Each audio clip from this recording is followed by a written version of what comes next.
ஒருத்தர் மனசில் நிம்மதி இல்லாமல் உட்காந்துருந்தார். என்ன சார் விஷயம் அப்படின்னு விசாரித்தேன்.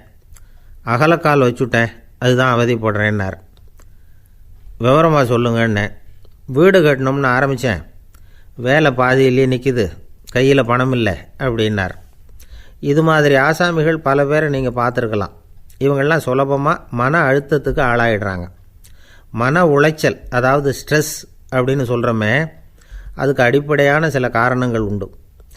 அதாவது மிகையாக திட்டமிடுதல் அப்படிங்கிறதும் ஒரு முக்கியமான காரணம்.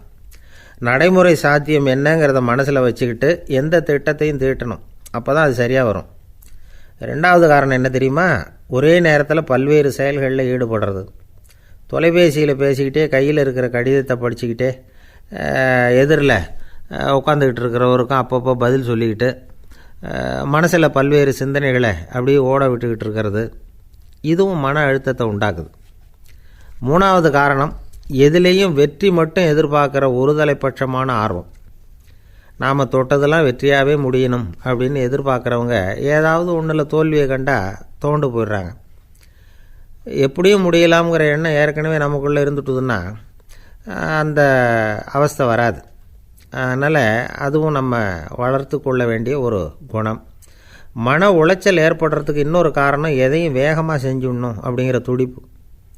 அந்த துடிப்பே மனசை அழுத்த ஆரம்பிச்சிடும். எந்த ஒரு காரியத்திலையும் தாமதமோ இடையூறோ ஏற்பட்டால் அதை பொறுத்துக்கிற மனப்போக்கம் வேணும். அது இல்லாதவங்க அழுத்தத்துக்கு ஆளாயிடுறாங்க. சில பேர் வேலைன்னு எந்த நேரம் பார்த்தாலும் வேலையே கதின்னு கிடப்பாங்க. பொழுதுபோக்குக்கோ உடற்பயிற்சிக்கோ குடும்பத்தில் உள்ளவங்க அல்லது நண்பர்கள் கூட கலந்துரையாடவோ கொஞ்சம் கூட நேரம் ஒதுக்க மாட்டாங்க. இந்த சுபாவம் மன அழுத்தத்தை உண்டு பண்ணும். இதையெல்லாம் புரிஞ்சுக்கிட்டு அதிலிருந்து விடுபடுறது எப்படின்னு யோசிக்கணும். வல்லுநர்கள் இது தொடர்பாக சில யோசனைகளை சொல்லி வச்சுருக்கிறாங்க.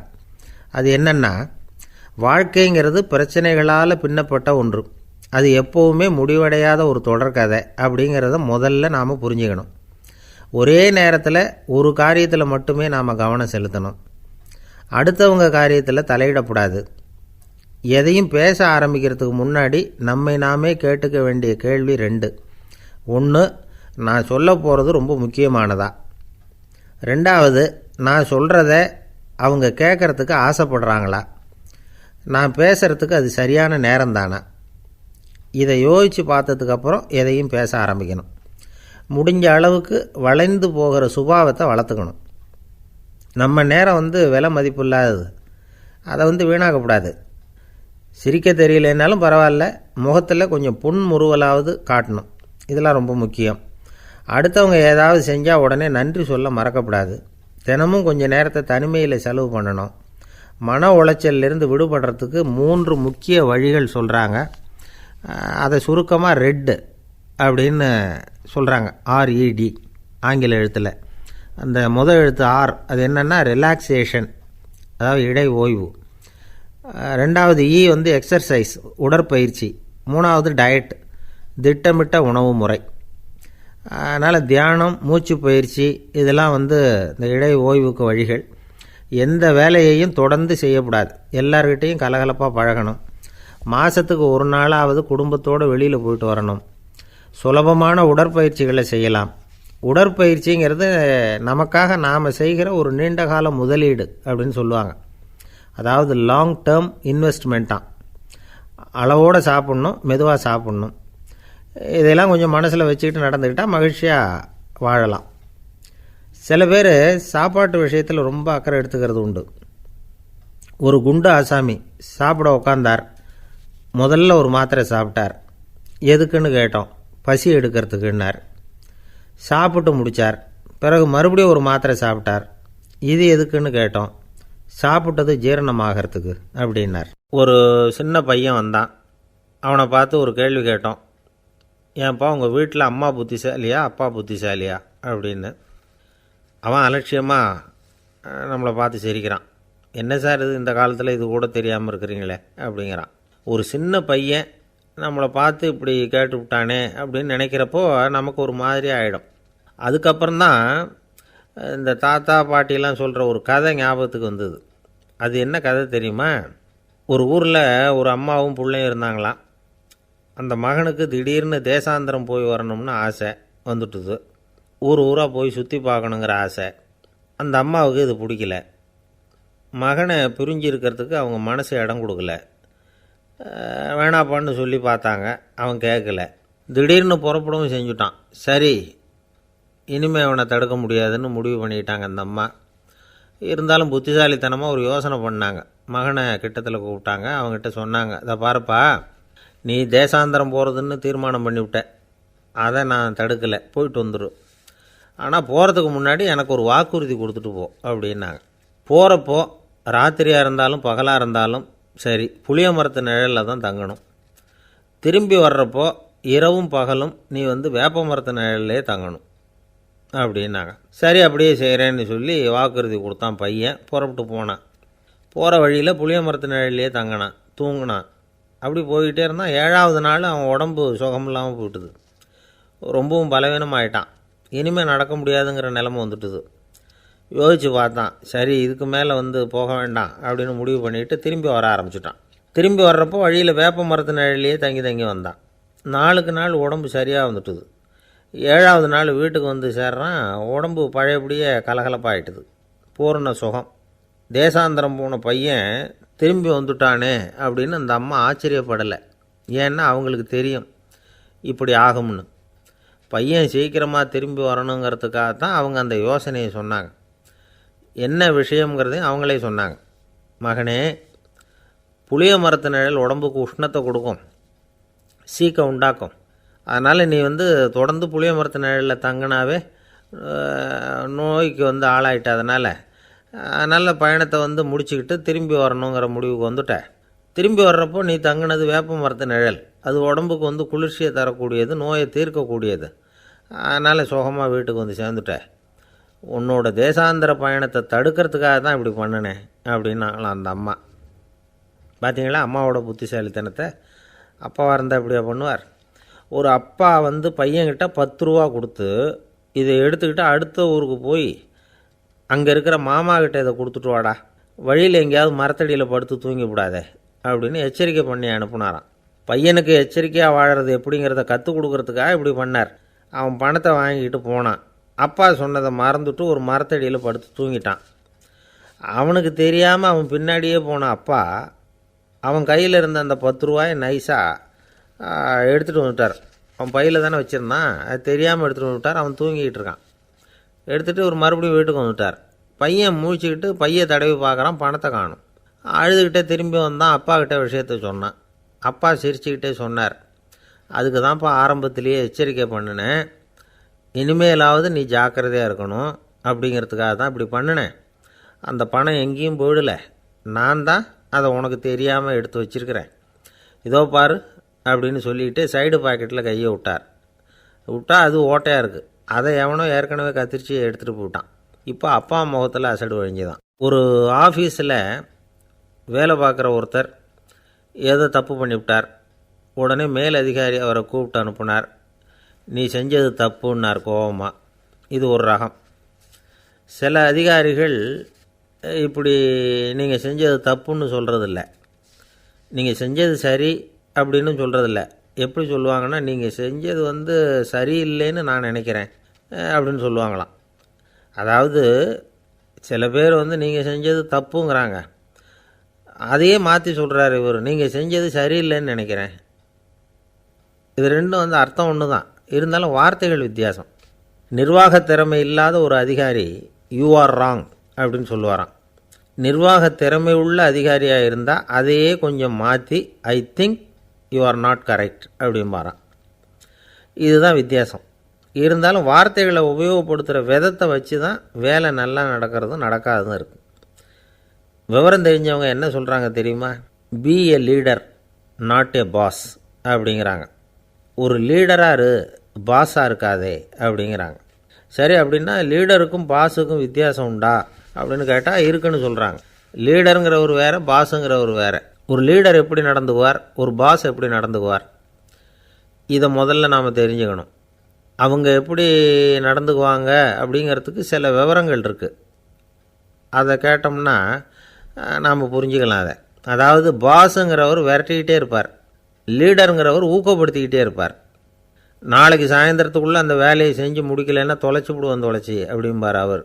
இவர் எப்படி சொல்லுவார்னா, இது வரைக்கும் நீங்கள் செஞ்சுருக்கிற வேலை ரொம்ப அற்புதம் அப்படிம்பார். பாஸுங்கிறவர் அதிகாரத்தை நம்பி செயல்படுறவர், லீடருங்கிறவர் நல்லெண்ணத்தை நம்பி செயல்படுறவர்.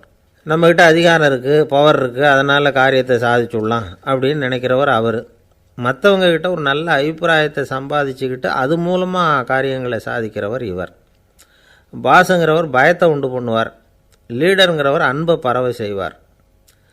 அதை செய்யலைன்னா ஆடிட்டில் தகராறாயிடும், இது செய்யலைன்னா இன்க்ரிமெண்ட்டு கட் ஆகிடும், இப்படி ஏதாவது சொல்லி பயமுறுத்திக்கிட்டே இருப்பார் அவர். இவர் அப்படி இல்லை.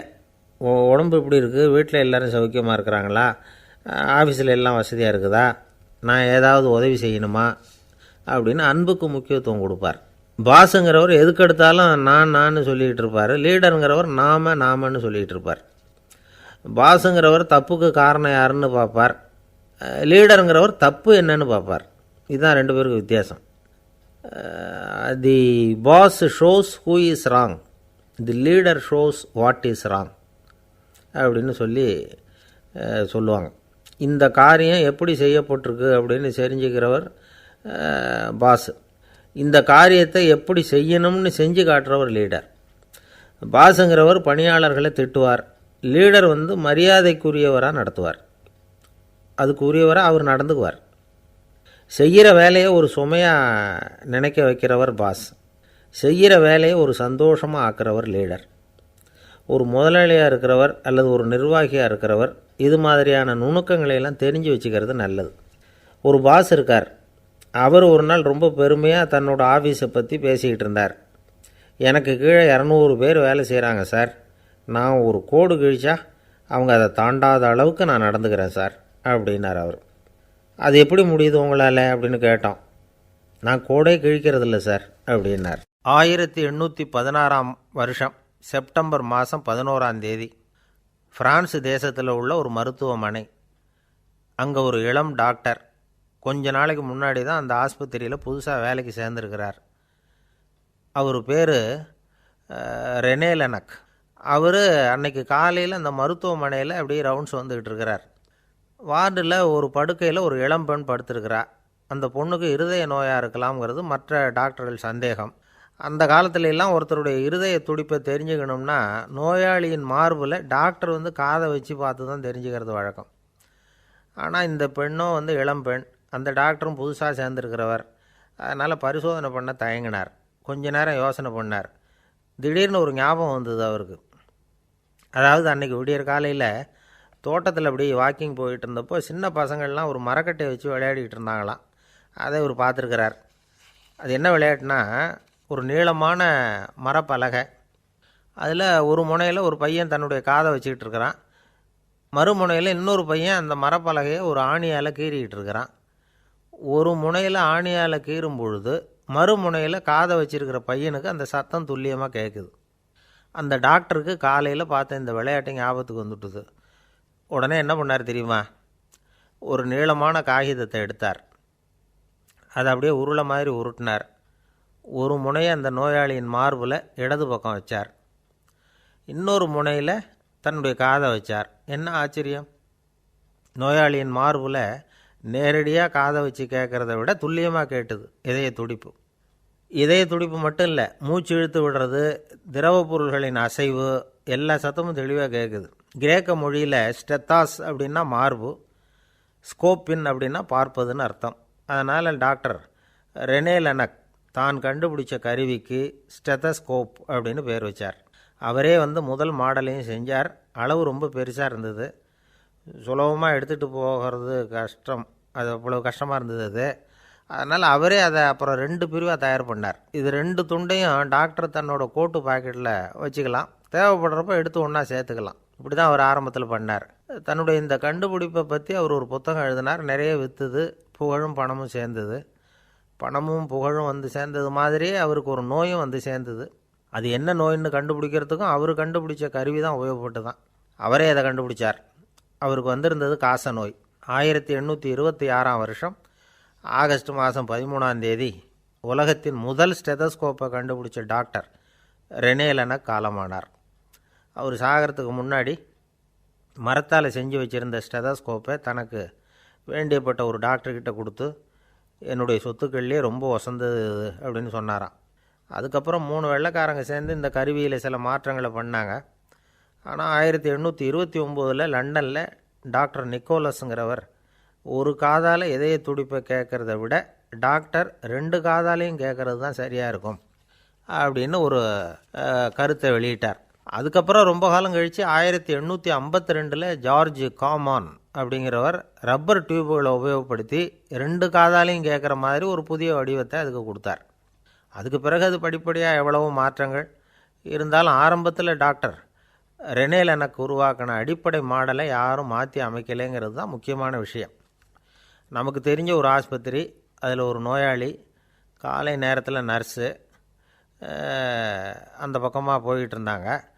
அதை பார்த்துட்டு ஒரு நர்ஸுன்னு கத்துறார். நர்ஸு அவசரமாக ஓடி வந்து என்ன விஷயம்னு கேட்டாங்க.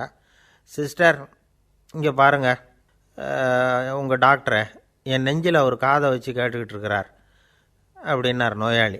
சிஸ்டர் பதட்டப்படாமல், அதனால் என்ன, இந்த டாக்டர் பழமையான விஷயங்களில் ரொம்ப நம்பிக்கை உள்ளவர், அதனால் ஸ்டெதாஸ்கோப்பை உபயோகப்படுத்தாமல் காதை வச்சு கேட்குறார், அது ஒன்றும் தப்பு இல்லை அப்படின்னாங்களாம். ஐயோ, அதுக்காக இல்லை சிஸ்டர், இவர் என் நெஞ்சு மேலே தலையை வச்சது நேற்று ராத்திரி 9 மணி, இப்போ விடிஞ்சு போச்சு, இன்னமும் தலையை எடுக்கவே இல்லை, அதுக்காக தான் சந்தேகப்பட்டு உங்களை கூப்பிட்றேன் அப்படின்னாராம். அம்மாக்காரங்களுக்கு அடிக்கடி ஏற்படுற கவலை ஒன்று உண்டு. அதாவது குழந்தை சரியாக சாப்பிட மாட்டேங்குதே அப்படிங்கிற கவலை. இவங்கெல்லாம் ஒரு விஷயத்தை நல்லா புரிஞ்சுக்கணும். குழந்தைகள்ங்கிறவங்க பெரியவங்க மாதிரி இல்லை. அவங்க கடிகாரத்தில் மணியை பார்த்துட்டு சாப்பிட்றதுக்கு உட்கார்ற ரகம் கிடையாது. பசிச்சா சாப்பிடுவாங்க, இல்லைன்னா விளையாடுவாங்க அல்லது தூங்குவாங்க. அது புரியாமல் அவங்கள கட்டாயப்படுத்தி அல்லது மிரட்டி சாப்பிட வைக்கிறது ரொம்ப தப்பு. ஒரு 8 மாத குழந்தைக்கு 3 மணி நேரத்துக்கு ஒரு தடவை பசிக்கும். அந்த நேரம் பார்த்து சாப்பாடு கொடுத்தா அடம் பண்ணாமல் அது பாட்டுக்கு சாப்பிட்றோம். அதே குழந்தைக்கு 1 வயசு ஆகிறப்போ 4 மணி நேரத்துக்கு ஒரு தடவை பசிக்கும். இந்த வயசில் இயற்கையாகவே பசி குறைஞ்சிருக்கும். அது புரியாமல் என் குழந்தை முன்னாடி மாதிரி இப்போ சரியாக சாப்பிட மாட்டேங்கிறான் அப்படின்னு சில பேர் டாக்டர்கிட்ட போய் சொல்லிக்கிட்டு இருப்பாங்க. இன்னொரு விஷயம், ஒரு குழந்தைக்கு வயசு அதிகமாகிற வேகத்துக்கு உடம்பு எடையும் அதிகமாகிக்கிட்டே போகாது. உடம்பு எடை அதிகமாகிற வேகம் குறைஞ்சிக்கிட்டே வரும். 6 மாத குழந்தைக்கு ஒரு வாரத்தில் 150 கிராம் எடை கூடும். ஒரு வயசில் வாரத்துக்கு 71 கிராம் எடை கூடும்.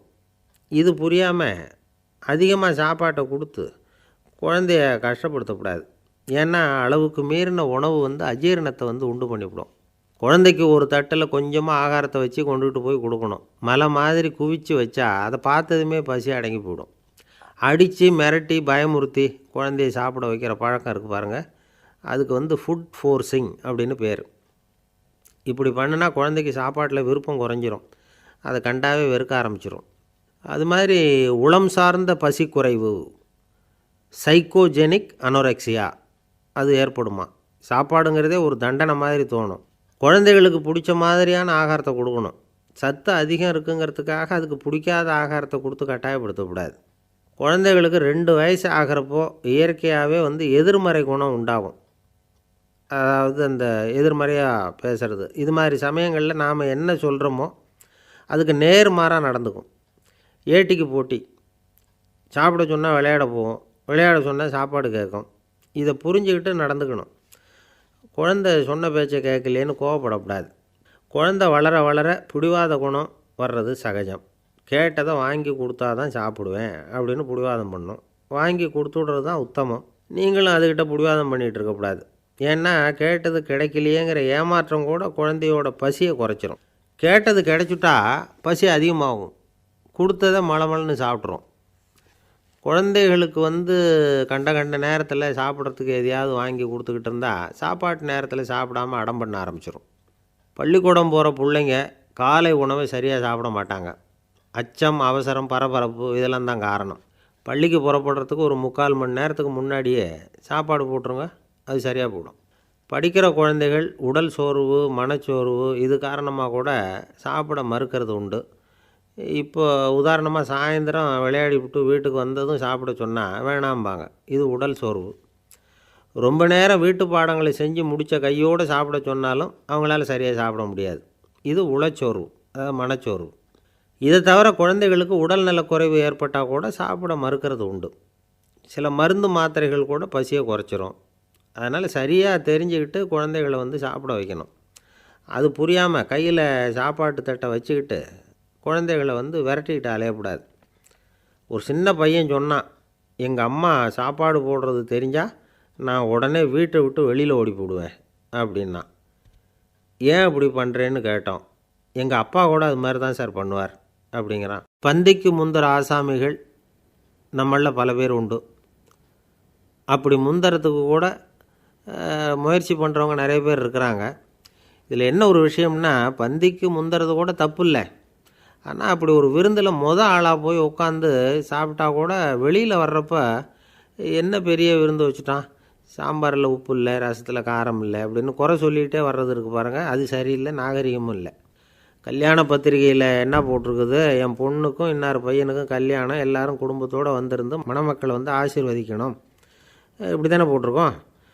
குடும்பத்தோடு விருந்து சாப்பிட்டு சாப்பாடு எப்படி இருக்குன்னு அபிப்பிராயம் சொல்லிவிட்டு போங்க அப்படின்னா போட்டிருக்கு கல்யாண பத்திரிகையில். ஒருத்தர் வீட்டு விசேஷத்துக்கு போயிருக்கோம்னா எவ்வளவோ அசௌகரியங்கள் நமக்கு ஏற்படலாம். ஏராளமான கூட்டம் வந்திருக்கும். எல்லாரையும் அவங்க தனித்தனியாக கவனிச்சிக்கிட்டு இருக்க முடியாது. நாம் தான் அனுசரித்து நடந்துக்கணும். நாமளாக போய் வாழ்த்த வேண்டியவங்களை வாழ்த்தி விட்டு சேரணும். அதை விட்டுட்டு பத்திரிக்கை கொடுத்தானேன்னு போனேன், கவனிப்பே சரியில்லை அப்படின்னு புலம்பிக்கிட்டு இருக்கக்கூடாது. ஒரு விருந்துக்கு போனால் அங்கே எப்படி நடந்துக்கணும் அப்படிங்கிறத பற்றி கூட அனுபவசாலிகள் சில விவரங்கள்லாம் சொல்லியிருக்கிறாங்க. இந்த காலத்தில் கல்யாணம், பிறந்த நாள், அது இதுன்னு நிறைய விருந்துகள் நடக்குது. அதெல்லாம் எதுக்காக? மனித உறவுகளை வளர்த்துக்கிறதுக்காக தான், வேறு எதுக்கு? ஒரு விருந்துக்கு போனால் அமைதியாக பொறுமையாக போய் உட்காரணும். அடித்து பிடிச்சிக்கிட்டு இடத்த பிடிக்க போகிறேன் அப்படின்னு நிற்கக்கூடாது. முதல் பந்தி நடந்துக்கிட்டு இருந்தால் அது முடிஞ்சு இலை எடுத்து சுத்தம் பண்ணதுக்கு அப்புறம் போய் உட்கார்றது தான் நாகரீகம். இலை எடுக்கிறதுக்கு முன்னாடியே அங்கே போய் உட்காந்தா நல்லா இருக்காது. நீங்கள் சாப்பிட்டுட்டு உட்காந்துருக்கீங்களா, சாப்பிட்றதுக்கு உட்காந்துருக்கீங்களா, பார்க்குறவங்களுக்கு சந்தேகம் வந்துடும். அதே மாதிரி இலையில் எல்லா ஐட்டமும் பரிமாறினதுக்கு அப்புறம் சாப்பிட ஆரம்பிக்கணும். ஒவ்வொரு ஐட்டமாக வைக்க வைக்க நாம் பாட்டுக்கு எடுத்து உள்ளே தள்ளிகிட்டே இருந்தோம்னா எதை வச்சோம் எதை வைக்கலன்னு பரிமாறினவரே குழம்பி போயிடுவார். ஏன்னா எப்போ பார்த்தாலும் இலை காலியாகவே இருக்கும். சாப்பிட்றப்போ உங்கள் சாப்பாட்டையே நீங்கள் கவனிக்கணும். அடுத்தவங்க இலையில் என்ன இருக்குது, பக்கத்தில் இருக்கிறவர் எதை அதிகமாக சாப்பிட்றார், இதெல்லாம் நமக்கு என்னத்துக்கு? எல்லோரும் சாப்பிட்டு முடிக்கிற வரைக்கும் பொறுமையாக இருக்கிறது தான் நல்லது. நீங்கள் மட்டும் திடீர்னு பாதியில் எழுந்திரிச்சு பக்கத்தில் இருக்கிறவங்களுக்கு சங்கடமாக இருக்குமேங்கிறதெல்லாம் யோசிக்காமல் நீங்கள் பாட்டு எழுந்திரிச்சு போகக்கூடாது. பக்கத்தில் உள்ளவங்க உங்களை எழுந்திரிக்க சொன்னால் எழுந்திரிச்சு போகலாம். விருந்துகளில் சாப்பாட்டை வீணாக்கிறதே ஒரு நாகரிகமாக போட்டுது. இந்த காலத்தில் சாப்பாட்டுக்கே கஷ்டப்பட்டுக்கிட்டு பல பேர் இந்த உலகத்தில் இருக்கிறப்போ சாப்பாட்டை வீணாக்கிறது எவ்வளோ பெரிய மோசங்கிறத நினச்சி பார்க்கணும். வேணுங்கிற அளவுக்கு கேட்டு வாங்கி சாப்பிட்றது தான் முறை. விருந்தில் இந்த பஃபே அப்படின்னு சொல்லி ஒரு முறை சொல்கிறாங்கல்ல, அதாவது உணவு வகைகளையெல்லாம் பொதுவாக ஒரு இடத்துல வச்சுடுறது, நமக்கு தேவையானதை நாமே எடுத்து ஒரு தட்டில் போட்டுக்கிட்டு சாப்பிட வேண்டியது. இதில் கூட சில பேர் தேவைக்கு அதிகமாக எடுத்து போட்டுக்கிட்டு வீணாக்குறாங்க. சில சமயம் கடைசியாக சாப்பிட போகிறவங்களுக்கு எல்லா ஐட்டமும் கிடைக்காம போகலாம். அதை போய் பெருசு பண்ணிகிட்டு இருக்கக்கூடாது. என்ன சார், இந்த அளவுக்கு கூடவா நாகரிகம் தெரியாமல் இருக்கிறோம், இதை போய் பெருசாக சொல்ல வந்துட்டீங்களே அப்படின்னு நினைக்கலாம். ஒருத்தர் 2 பேருக்கு இந்த விவரம் தேவைப்படலாம். அவங்க காதலையும் இது விழட்டுமேங்கிறதுக்காக தான் இது. ஒரு பெரிய கல்யாண விருந்து நடந்துக்கிட்டு இருந்தது. விருந்து மண்டபத்து வாசலில் ஒருத்தர் நின்றுக்கிட்டு வர்றவங்களையெல்லாம் ரொம்ப மரியாதையாக வணங்கி உள்ளே அனுப்பி வச்சுக்கிட்டு இருந்தார். எப்படி தெரியுமா? வர்றவங்க கையெல்லாம் பிடிச்சி முத்தம் கொடுத்து அதுக்கப்புறம் உள்ளே அனுப்பி வச்சுக்கிட்டு இருந்தாராம். கூட்டம்லாம் முடிஞ்சதுக்கப்புறம் அவர்கிட்ட போய் கேட்டிருக்கிறாங்க, சார் நானும் எவ்வளவோ விருந்துகளுக்கு போயிருக்கிறேன், இருந்தாலும் இவ்வளவு மரியாதையாக வர்றவங்க கைக்கெல்லாம் முத்தம் கொடுத்து வரவேற்கிறத இங்கே தான் பார்க்குறேன் அப்படின்னு சொன்னாங்க. அதுக்கு அவர் சொன்னார், அட போங்க சார், நான் முத்தம் கொடுக்கல, முந்தின பந்திக்கு சாப்பிட்டவங்களே அடுத்த பந்திக்கும் வர்றாங்களான்னு மோந்து பார்த்து அனுப்பி வச்சுக்கிட்டு இருந்தேன் அப்படின்னார். ஒரு பல்கலைக்கழகம், அங்கே ஒரு இலக்கிய பேராசிரியர், அவர் பாடம் நடத்திக்கிட்டு இருந்தார். ராபர்ட் ப்ரௌனிங் எழுதிய கவிதைகளை பற்றி சொல்லிகிட்டு இருக்கிறார். மாணவர்களும் ரொம்ப அக்கறையாக அதை கேட்டுக்கிட்டு இருக்கிறாங்க. ஒரு குறிப்பிட்ட கவிதையை பற்றி சொல்லும் பொழுது அந்த பேராசிரியருக்கே ஒரு சந்தேகம். அதாவது அந்த கவிதையின் சரியான அர்த்தம் என்னங்கிறதுல சந்தேகம். பேராசிரியர் யோசனை பண்ணார். அந்த கவிதையை முழுசாக புரிஞ்சிக்க முடியல. அதனால் மாணவர்களை பார்த்து சொன்னார், மாணவர்களே, ஒரு நாள் பொறுத்துங்க, இந்த கவிதையை எழுதின கவிஞர் எங்கள் வீட்டுக்கு பக்கத்தில் தான் இருக்கிறார். இன்றைக்கி சாயந்தரம் நான் அவரை நேர்லேயே போய் பார்க்குறேன். பார்த்து இதுக்கு என்னங்க அர்த்தம்னு கேட்டுட்டு வந்துவிடுறேன். அதுக்கப்புறம் உங்ககிட்ட சொல்கிறேன் அப்படின்னாராம். அன்றைக்கி சாயந்தரமே அந்த பேராசிரியர் கவிஞரை தேடிக்கிட்டு போயிட்டார். கவிஞர் அவங்க வீட்டில் அவர் பாட்டு உட்காந்துருந்தாராம். இவர் போய் அவர் முன்னாடி உட்காந்தார். அப்புறம் கேட்டார், ஐயா, அந்த கவிதையின் முழு பொருள் என்னன்னு தெரிஞ்சுட்டு போகிறதுக்காக வந்திருக்கிறேன் அப்படின்னாராம். எந்த கவிதை அப்படின்னாராம் அவர். இவர் அந்த கவிதையை சொல்லியிருக்கார். கவிஞர் கொஞ்சம் யோசனை பண்ணிவிட்டு அப்புறம் சொன்னாராம், பேராசிரியரே, நீங்கள் கொஞ்சம் தாமதமாக வந்துட்டீங்கன்னாராம். இவருக்கு ஒன்றும் புரியல. நீங்கள் என்ன சொல்கிறீங்க? நான் தாமதமாக வந்துட்டேன்னா? நீங்கள் தான் உயிரோடு இருக்கிறீங்களே, அப்படி இருக்கும்பொழுது நான் தாமதமாக வந்துவிட்டேன்னா அது எப்படி அப்படின்னு இவர் குழம்பியிருக்கிறார். இப்போ கவிஞர் சொன்னாராம், ஐயா, நான் உயிரோடு இருக்கிறேன்னா இல்லையாங்கிறது முக்கியம் இல்லை. நான் அந்த கவிதை வரிகளை எழுதினப்போ 2 பேருக்கு அதோட அர்த்தம் தெரிஞ்சிருந்தது. இப்போ ஒரே ஒருத்தருக்கு தான் அதோட அர்த்தம் தெரியும் அப்படின்னாராம். பேராசிரியர் யோசனை பண்ணியிருக்கார். அப்படின்னா அந்த ஒருத்தர் கவிஞர் ராபர்ட் ப்ரௌனிங்கை தவிர வேறு யாராக இருக்க முடியும்? இவர் தான் அப்படிங்கிறத அவர் மனசில் நினச்சிக்கிட்டார். அதனால் சொன்னார், ஐயா, நான் தாமதமாக வரல, அந்த கவிதையின் பொருள் என்ன அது சொல்லுங்கன்னார். பேராசிரியரே, நான் சொல்கிறது உங்களுக்கு புரியலன்னு நினைக்கிறேன். நான் இந்த வரிகள் எழுதினப்போ 2 பேருக்கு அதோட அர்த்தம் தெரிஞ்சிருந்தது. அந்த 2 பேர் யாருன்னா, ஒருத்தர் ராபர்ட் ப்ரௌனிங், அதாவது நான், இன்னொருத்தர் கடவுள். இப்போ அது கடவுளுக்கு மட்டும்தான் தெரியும். நானே இதை பற்றி பல தடவை யோசனை பண்ணி பார்த்தேன். இது ரொம்ப அழகானது, ஆனாலும் ரொம்ப வழுக்கலானது. அதை பிடிச்சிட்டோம்னு நினச்சிக்கிட்டு இருக்கும் பொழுதே காற்று மாதிரி அது உங்ககிட்ட இருந்து ஓடி போயிடுது. எனக்கு ரொம்பவும் வருத்தமாக தான் இருக்குது. நிச்சயமாக நான் தான் இந்த வரிகளை எழுதியிருக்கிறேன். அதில் அர்த்தம் இருக்குங்கிறது எனக்கு தெரியும். அதை நான் உணர்கிறேன். ஆனால் நீங்கள் என்னை மன்னிக்கணும். எனக்கே கூட அதை என்னால் விளக்க முடியல. அப்படி இருக்கும் பொழுது உங்களுக்கு எப்படி அதை நான் விளக்க முடியும் அப்படின்னாரா அந்த கவிஞர். அனுபவிக்கப்படக்கூடிய எல்லாமே விளக்கப்படக்கூடிய ஒன்றல்ல, விளக்கப்படும் எல்லாமே அனுபவிக்கப்படக்கூடிய ஒன்றல்ல அப்படிங்கிறது ஞானிகளுடைய கருத்து. அதுக்காக தான் அந்த சம்பவம். வாழ்க்கையில் நீங்கள் தொடர்ந்து ஆய்வு செய்து கொண்டே இருக்கக்கூடிய விளக்கங்களை ஒருபோதும் அடைய முடியாத பரிமாணங்கள் இருக்கிறதுனால தான் அது அலுப்பு தட்டாமல் இருக்குது. உங்களால் நிறைய அனுபவிக்க முடியும். இருந்தாலும் நீங்கள் அனுபவித்து அறிந்த விஷயங்கள் கூட வார்த்தைகளால் விளக்கப்பட முடிவதில்லை அப்படிங்கிறது பெரியோர் சிந்தனை. இதெல்லாம் ஒரு பக்கம் இருக்கட்டும். நமக்கு தெரிஞ்ச பேராசிரியர் ஒருத்தர் 1 மணி நேரம் ரொம்ப விவரமாக வகுப்பு எடுத்தார். கடைசியாக சொன்னார், மாணவர்களே, ரொம்பவும் எளிமையாக விளக்கமாக எல்லா விவரமும் சொல்லியிருக்கிறேன். அதனால் இதில் உங்களுக்கு சந்தேகம் வர்றதுக்கு வாய்ப்பே இல்லை. இருந்தாலும் கேட்க வேண்டிய கடமை கேட்குறேன். இது வரைக்கும் நடத்தினதில் யாருக்காவது ஏதாவது சந்தேகம் உண்டா அப்படின்னு கேட்டாராம். எனக்கு ஒரே ஒரு சந்தேகம்தான் சார் அப்படின்னு எழுந்திரிச்சு நிற்கிறான் ஒருத்தன். என்னன்னு கேட்டாராம். இது வரைக்கும் நீங்கள் என்ன பாடம் சார் நடத்துனீங்க அப்படின்னானான் அவன். என்ன சார் உங்கள் பையன் என்ன செஞ்சுக்கிட்டு இருக்கிறான் இப்போது அப்படின்னு கேட்டார் ஒருத்தர். அடிக்கடி கண்ணாடி முன்னாடி நின்று அழகு பார்த்துக்கிட்டு இருக்கிறான் சார் அப்படின்னாரு அப்பா. இளம் பருவம் இப்படி தான் இருக்கும், அதையெல்லாம் சாதாரணமாக நினச்சிடாதீங்க அப்படின்னாரு அவர். என்ன சார் சொல்கிறீங்க?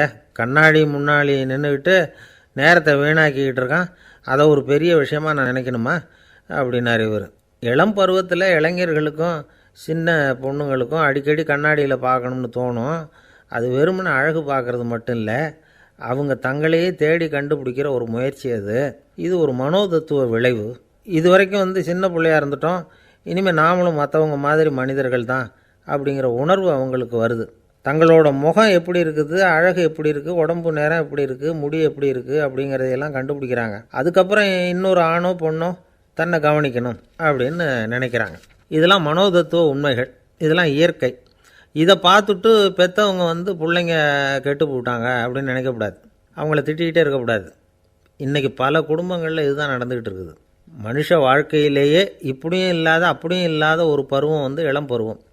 13லேருந்து 19 வயசுக்கு உட்பட்ட ஆண்கள் பெண்கள் இந்த வகையை சேர்ந்தவங்க, டீனேஜ் குரூப். இவங்கள சின்னவங்கன்னு நினச்சிட முடியாது, பெரியவங்கன்னு நினச்சிட முடியாது. இவங்க ரொம்ப சென்சிட்டிவ். சமூகம் நினச்சா இவங்களை நல்லவங்களாகவும் ஆக்கலாம், கெட்டவங்களாகவும் ஆக்கலாம். கொஞ்சம் அக்கறை எடுத்துக்கிட்டால் பெரிய பெரிய மேதைகளையும் விஞ்ஞானிகளையும் உருவாக்கலாம்.